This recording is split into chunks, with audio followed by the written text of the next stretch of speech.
Hey, welcome back. In Module 2, Lesson 1, we're going to be taking a look at number theory.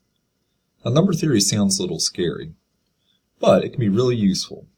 For example, I think that we all know how to tell if a number is divisible by 2.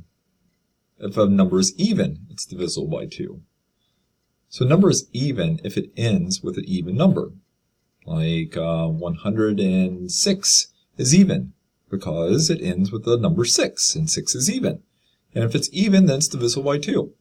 But what can we say about numbers that are divisible by 3?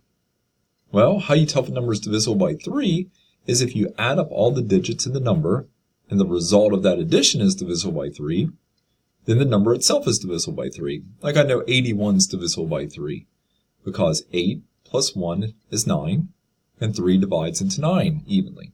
So, 81 is divisible by 3. You'll learn tricks like this and other tricks for divisibility and other parts of number theory in this module. I hope you enjoy it.